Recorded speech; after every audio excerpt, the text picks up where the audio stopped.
Aunque el son nació en Cuba, ¿sabías que el primer son fue escrito por una dominicana? Si te parece interesante, quédate hasta el final que te voy a explicar qué pasó aquí.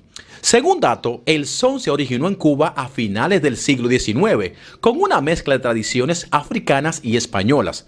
Se desarrolló en oriente de Cuba y más luego se extrapoló y fue extendido a La Habana, Cuba. Evolucionó gracias a la influencia de la guaracha, bolero, mambo, que era más común. Considera que el primer son fue escrito por una dominicana. En todos los documentos históricos habidos y por haber de Cuba y de Santo Domingo, República Dominicana, dan referencia a que para 1580 se conocieron en Cuba dos negras libres que habían llegado allí procedente de Santiago de los 30 Caballeros, específicamente el Cibao de República Dominicana, llamadas Teodora y Micaela Gines. Ambas tocaban la bandola. En un momento las dos se separaron, por lo que Teodora quedó en Santiago de Cuba y Micaela se trasladó a La Habana.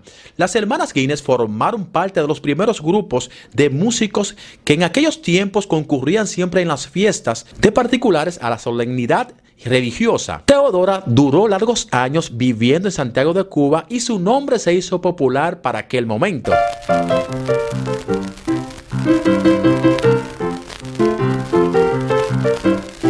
Y aquí es donde viene el dato curioso. La canción Son de la Ma Teodora fue registrado por el escritor Laureano Fuentes Matón en su libro Las Artes de Santiago de Cuba, publicado para 1893. Esta canción, considerada como el primer son conocido hasta el momento, fue escrita en Santiago de Cuba a mediados de 1562 por las hermanas Micaela y Teodora Gines, dos mujeres libres de origen de Santo Domingo. Los pocos datos recogidos de la biografía de estas dos libertas negras que salieron de la República Dominicana, supuestamente específicamente de Los Pepines, Santiago de los 30 Caballeros. Teodora Gines nació en Santiago de los Caballeros posiblemente para 1530 y murió para 1598. Alrededor del 1562, esta canción fue transcrita por el cubano Laureano Fuentes en su libro Las Artes de Santiago de Cuba, publicado para 1893. Fuentes Matos argumentó para ese entonces que el son de la Ma Teodora era el primer son de la historia, dicho por un cubano, no por un puertorriqueño, no por un mexicano ni un dominicano, un cubano que duró durante muchos años entrevistando a grandes soneros y además personas de aquel entonces que conocieron la historia y lo plasmó en su libro. ¿Dónde está la Ma Teodora rascando la leñeta? Pero esto se queda ahí porque historiadores para ese entonces no quisieron reconocer esa afirmación de la Ma Teodora, por lo que los historiadores Alberto y Danilo Orozco consideraron equivocada esa afirmación, llegando incluso a poner en tela de juicio su existencia.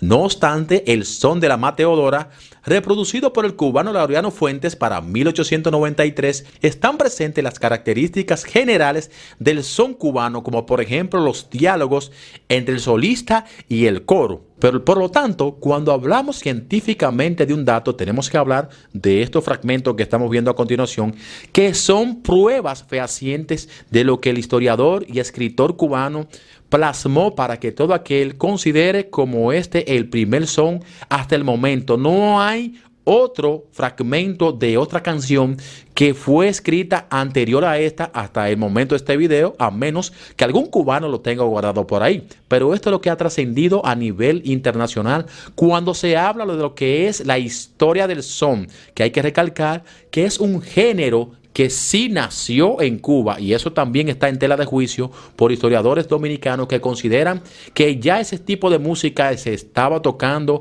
en la República Dominicana. Pero vamos a darle el ánimo de las dudas porque ya se declaró Patrimonio Inmaterial de la Humanidad el son que es nacido en Cuba. Con su palo y su bandola, rascando la leñeta.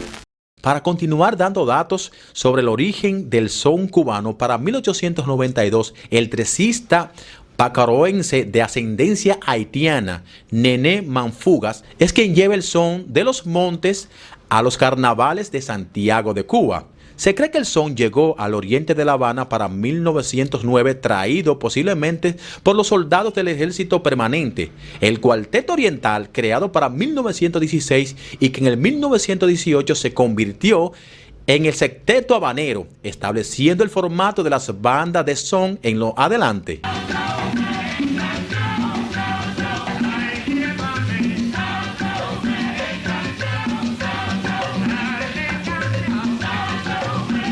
Pero también es importante ofrecer otros datos trascendentes en la historia del son, como por ejemplo, el son nace como la fusión de las influencias españolas, la guitarra y la lírica, y la africana, como por ejemplo la percusión y el ritmo, y se caracteriza por el tres cubano, la clave, el bongo y las estructuras de la llamada respuesta. El son fue declarado Patrimonio Cultural de la Humanidad de Cuba y es la base del estilo como por ejemplo el mambo, el cha-cha-cha y la salsa. En los primeros años del 1919, el son empieza a ganar popularidad, extendiéndose desde las comunidades rurales hasta las ciudades más importantes de Cuba. Las letras de las canciones describen a menudo aspectos de la vida social cotidiana, historias de amor y desamor, así como mensajes sociales. La evolución del son llegó con Ignacio Piñeiro y su Sexteto Nacional. Entre 1926 y mediados de los años 30 se incorporó la trompeta y también el contrabajo.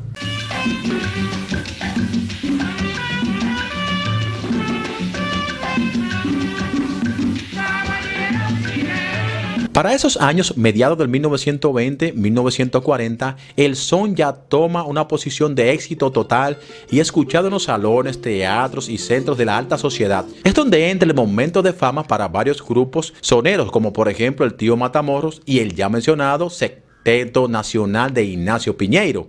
Así que aquí estamos reconociendo por datos precisos que el son surgió en Cuba según los historiadores cubanos, pero también esos mismos historiadores reconocen como a las dos dominicanas que fueron las que escribieron el primer son conocido de tal historia. Hay muchos que dicen que eso no era son hasta ese momento. Entonces, si ya los historiadores que saben de eso, los que saben de música, dicen que tiene similitudes y hay referencia y datos precisos, entonces, ¿qué podemos decir cuál fue el primer son? Lo importante es que el son es una música alegre, es una música también de cuando en vez de triste, pero también de respuestas y preguntas, bailado pegadito y que la gente lo disfruta. Además, se ha convertido en una tradición en México, Puerto Rico, Cuba y República Dominicana. Antes de terminar este video, también quiero hablarte de un dato muy interesante que ya habíamos hecho otro video sobre este dato. ¿Sabías que Lágrimas Negras, ese famoso son escrito entre mediados de 1928 a 1930 por Miguel Matamoros, fue dedicado a una dominicana? Te voy a contar.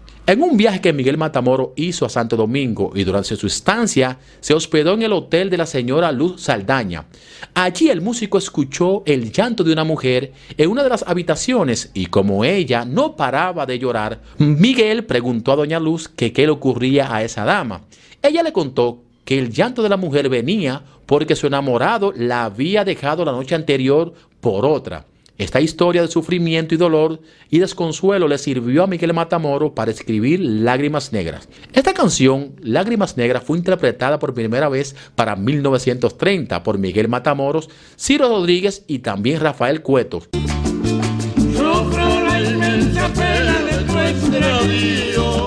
Además, hay quienes atribuyen que realmente esta canción la escribió una dominicana y se la había cedido a Miguel Matamoros para que él la interpretara. Miguel se la hizo suya y luego entonces la interpretó, pero esas son conjeturas que todavía no hay información veraz, no hay documentos como los que estamos presentando aquí que den a ciencia cierta si fue escrita por la dominicana que se la cedió a Miguel Matamoros o Miguel Matamoros. Mientras tanto, es una de las canciones más emblemáticas en el son cubano que ha surgido durante largas datas, durante largos años y que todavía hasta la fecha se sigue escuchando en todos los rincones y de la persona que le gustan las canciones buenas, la música buena, la melodía buena y también rica en sentimiento, corazón, en alma y también en baile como es el son. No me quieres dejar, yo no quiero sufrir. Así que ya lo sabes, si le parece interesante este tipo de contenido en nuestro canal de YouTube, quiero invitarte a que te suscribas. Suscríbete que es totalmente gratis. Dale like y comparten las cosas buenas que surgen en las redes sociales. Yo soy Joan Abreu, hasta la próxima. Dios me lo bendiga, bye bye. En los comentarios déjenos de qué otros temas quiere que le hablen, qué otra historia quiere que le contemos en este canal de YouTube. Bye bye.